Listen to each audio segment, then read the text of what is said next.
Chloé était une fillette pleine d'énergie et de rêves. Elle adorait courir, sauter, danser et faire des pirouettes. Mais ce qu'elle désirait par-dessus tout, c'était une paire de souliers uniques qui lui permettrait de s'envoler presque comme une fée. Malheureusement, autour d'elle, les adultes ne partageaient pas son enthousiasme pour ces délicieuses fantaisies.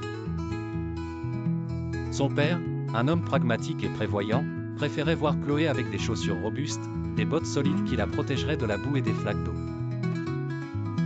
Sa mère, quant à elle, ne jurait que par le confort des pantoufles, les chaussons en velours qui calment l'âme et préservent les pieds des callosités. Quand elle rendait visite à son grand-père, il insistait pour qu'elle porte ses gros sabots de bois qui font grincer le plancher mais unissent en eux l'histoire de la campagne et le passé rustique des générations passées.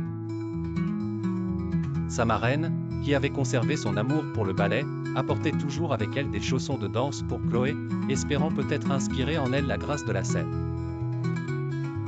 Elle n'avait de répit qu'avec ses grands-parents maternels, où sa grand-mère lui passait ses drôles de patins, et son oncle, passionné d'alpinisme, qui lui enfilait des chaussures de montagne massives conçues pour gravir les cols les plus escarpés. Le monde de Chloé était une galerie hétéroclite de chaussures, chacune racontant une histoire différente. Mais Chloé, malgré l'affection que lui portaient tous ces adultes bienveillants, savait qu'aucune de ces chaussures n'était faite pour elle. Un jour, alors qu'elle gambadait dans la forêt à la recherche de mystères cachés, elle fit une découverte extraordinaire.